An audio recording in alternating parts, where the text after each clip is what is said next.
Hallelujah, praise the Lord. मेरी तरफ से आप सभी बहन भाइयों को प्यार भरा जय मसीह की। मेरे प्रिय भाई बहनों, हमारा आज का जो वचन है विशेष करके हमारे उन भाई बहनों के लिए है जो लोग कई बार प्रार्थनाएं करते हैं लेकिन मन में निराश हो जाते हैं क्योंकि उनकी प्रार्थनाओं का उत्तर उन्हें नहीं मिलता। लेकिन मेरे प्रिय भाई बहनों, परमेश्वर का वचन हमें कुछ और ही कहता है। जब हम आज के वचन को पढ़ेंगे तो परमेश्वर हमें बताएगा कि परमेश्वर हमारी प्रार्थनाओं को भी सुनता है और वो हमारी प्रार्थनाओं को सुनकर उसको उत्तर भी देता है।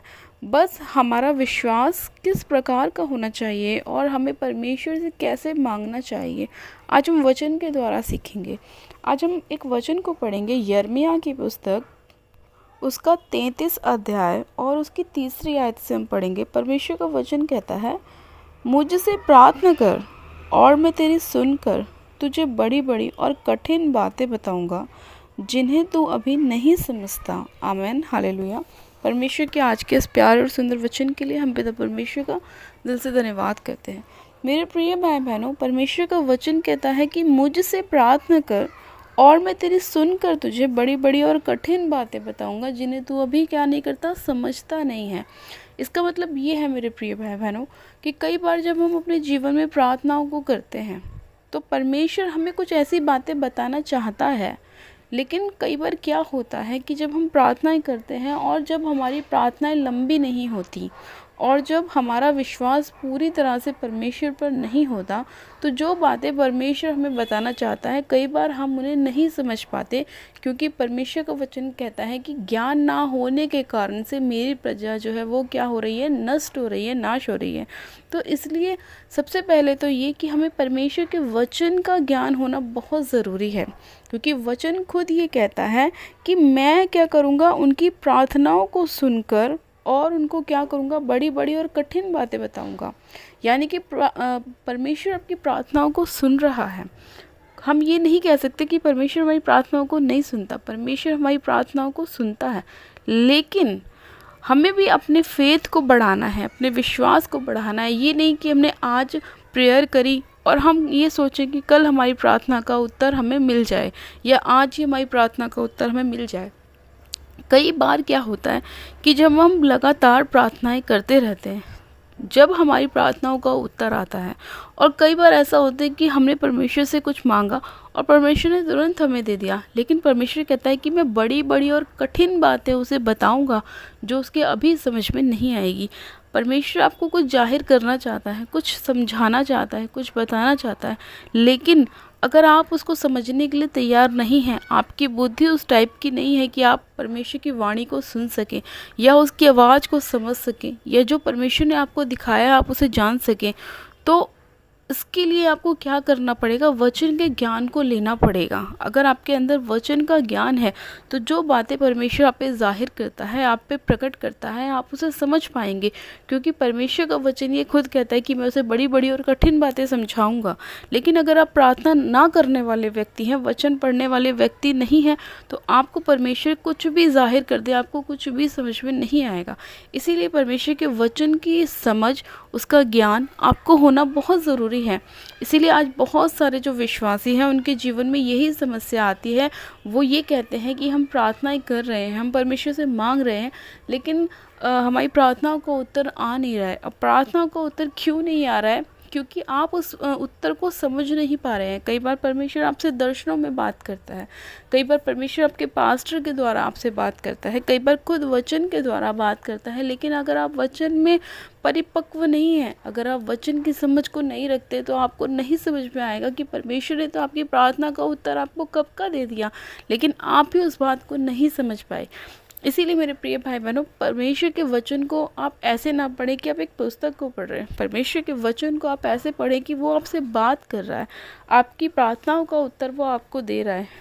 आज आपने प्रार्थना करी, आप कंटिन्यू उस चीज़ के लिए प्रार्थना करते रहें, परमेश्वर आपको उसका उत्तर ज़रूर देगा, चाहे वो वचन से दे, चाहे वो किसी की प्रार्थना से दे, चाहे वो सपनों के द्वारा दे, चाहे वो आपको दर्शन के द्वारा दे, लेकिन प्रार्थना का उत्तर आपको ज़रूर मिलेगा। ऐसा हो ही नहीं सकता।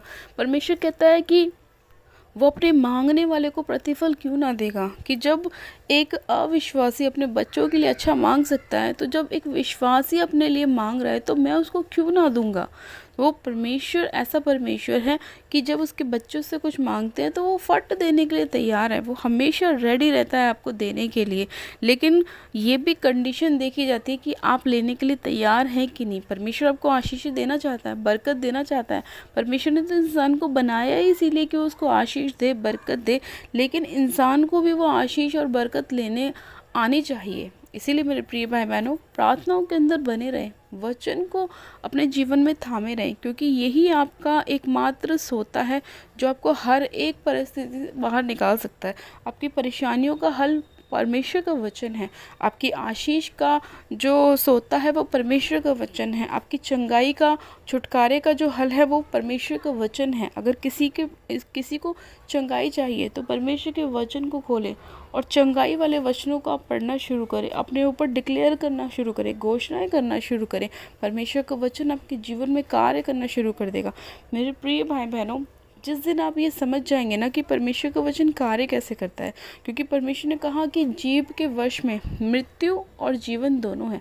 अब अपने मुंह का सही इस्तेमाल करें, परमेश्वर के वचनों की घोषणाएं करना सीखें, ना कि अपने आप को कुछ बोलें कि हमारा शरीर ऐसा क्यों, मैं ऐसा क्यों। नहीं, ये सब चीज़ें आपको नहीं बोलनी, बीमारियों के नाम आपको नहीं बोलने।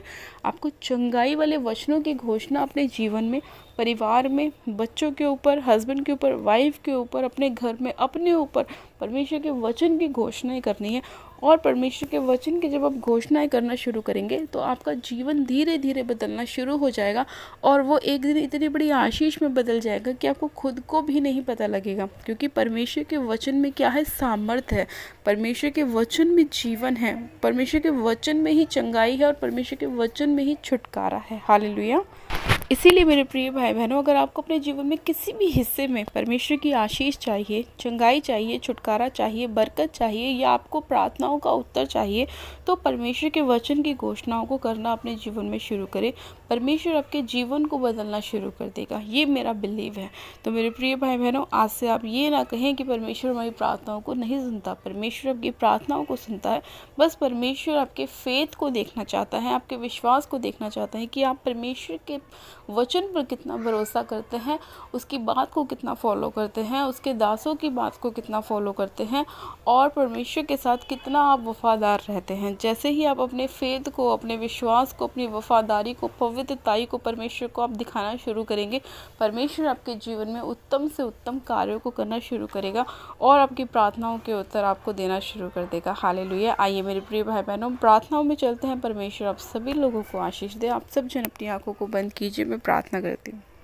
Hallelujah, hallelujah, hallelujah. मेरे सर्वशक्तिमान पिता परमेश्वर, प्रभु यीशु मसीह में आपका धन्यवाद करती हूँ। जीवित अनुग्रहकारी पिता परमेश्वर में आपका धन्यवाद करती हूँ। सामर्थ्य पिता परमेश्वर में एक एक जन को पिता परमेश्वर, जितने लोग आज के वचन को सुन रहे हैं, प्रार्थनाओं को सुन रहे हैं, प्रभु तेरे लहू में कवर करती हूँ। सर्वशक्तिमान पिता परमेश्वर, आपकी पंखों की आड़ में मेरे प्रभु आपके प्यारे लोगों को छुपा देती हूँ। परमेश्वर अब अपने लोगों पर अपना करुणा, अपनी दया को बरसाइए परमेश्वर। हाँ मेरे प्रभु परमेश्वर, मैं आपसे प्रार्थना करती हूँ मेरे प्रभु, जितने लोग पिता आपके वचन पर विश्वास कर रहे हैं मेरे प्रभु, और ये विश्वास कर रहे हैं कि आज से वो आपके वचन की घोषणाएं करेंगे मेरे परमेश्वर, आप उन सभी लोगों के जीवन में अद्भुत रीति से कार्य कीजिए। जो लोग अपने मन में, विश्वास में कमज़ोर हैं प्रभु, आप उन्हें दृढ़ कीजिए, उन्हें स्थिर कीजिए परमेश्वर, उन्हें नया बल और ताकत दीजिए परमेश्वर। शरीर से सारी दुर्बलता को दूर कीजिए, सारी निराशा को आप दूर कीजिए मेरे प्रभु। आप अपने लोगों के ऊपर दया कीजिए, करुणा कीजिए परमेश्वर, अपने पंखों की आड़ में छुपा लीजिए। आज जितने लोग मेरे पिता परेशान हैं, निराशाओं में, समस्याओं में है, कर्जों में है परमेश्वर, आप उनके जीवन में कार्य कीजिए पिता। एक नया छुटकारा, एक नया सवेरा, एक नई आशीष उनके जीवन में लेकर आइए परमेश्वर। हाँ मेरे प्रभु, आपका सामर्थ्य भरा हाथ एक एक जन के ऊपर आने पाए परमेश्वर। आप अपने लोगों पर दया कीजिए पवित्र आत्मा जी। आप अपने मांगने वाले को प्रतिफल देते हैं प्रभु। जितने लोग आपसे प्रार्थनाओं को उत्तर पाना चाहते हैं, मन की इच्छा को रखते हैं परमेश्वर, आप उनकी प्रार्थनाओं के उत्तर उन्हें दीजिए मेरे प्रभु। जिनके पास जॉब नहीं है पिता परमेश्वर, आप उन्हें जॉब दीजिए परमेश्वर। जिनके पास बेबी नहीं है, आप उन्हें बच्चे की आशीष दीजिए परमेश्वर। अब अपने लोगों पर मेरे पिता परमेश्वर अपने अनुग्रह को करे परमेश्वर। हाँ मेरे प्रभु, आपकी दया एक एक जन के ऊपर होने पाए पिता। हे पवित्र परमेश्वर, आप महान परमेश्वर हैं प्रभु, आप जीवित अनुग्रहकारी दयालु परमेश्वर हैं पिता। मैं आपसे प्रार्थना करती हूँ मेरे प्रभु परमेश्वर कि आप ऐसा कर रहे हैं मेरे खुदावन। आज जितने लोग पिता परमेश्वर नाना प्रकार की बीमारियों से ग्रस्त हैं प्रभु, आप उन्हें छुटकारा दीजिए। हर प्रकार का सर्वाइकल इनकी बॉडी को छोड़े और जाता रहे, सारा बॉडी पेन इनके शरीर को छोड़े और जाता रहे परमेश्वर। हर प्रकार का दर्द, हर प्रकार का रोग इनके शरीर के हर एक हिस्से को, इनकी हड्डियों को छोड़े और जाता रहे पिता परमेश्वर। कमर का दर्द इनकी बॉडी को छोड़े और जाता रहे पिता परमेश्वर। प्रभु एक एक जन को आपके लहू में छिपा देती हूँ परमेश्वर पिता। आपके कोड़े खाने से मेरे पिता ये लोग चंगे हो चुके हैं, आपके लहू बहाने से इन्होंने छुटकारा पाया है परमेश्वर पिता। मैं आपका धन्यवाद करती हूँ मेरे प्रभु कि आपने अपने लोगों से इतना उत्तम प्रेम रखा मेरे पिता, कि आपने मेरे पिता परमेश्वर अपने आप को इनके लिए कुर्बान कर दिया मेरे परमेश्वर, हमारे लिए कुर्बान कर दिया परमेश्वर। मैं आपका धन्यवाद करती हूँ मेरे प्रभु परमेश्वर। आप महान परमेश्वर हैं मेरे प्रभु। हे पिता, हे परमेश्वर, आप अपना सामर्थ्य बड़ा हाथ अपने लोगों के ऊपर बढ़ाएं पिता परमेश्वर, और अनुग्रह कीजिए, दया कीजिए परमेश्वर। मैं आपका धन्यवाद करती हूँ सामर्थ्य पिता परमेश्वर। मैं आपका धन्यवाद करती हूँ कि आपने ऐसा कर दिया है मेरे पिता परमेश्वर। एक एक जन को आपने सिर से लेकर पैर के तलवों तक छू लिया है मेरे प्रभु। आपने इनके ऊपर दया करी है, करुणा करी है परमेश्वर, अपनी आशीष को बरसाया है परमेश्वर। हाँ मेरे प्रभु परमेश्वर, मैं आपका धन्यवाद करती हूँ ऐसा करने के लिए पिता परमेश्वर। एक एक जन को छूने के लिए, उन्हें ब्लेस करने के लिए, आशीषित करने के लिए मैं आपका धन्यवाद करती हूँ। सारी महिमा आदर आपको देते हुए और प्रार्थना विनती हमारे उद्धारकर्ता प्रभु यीशु मसीह के नाम में मांग लेती हूँ, आमेन आमेन। आप सब जन कहें आमेन।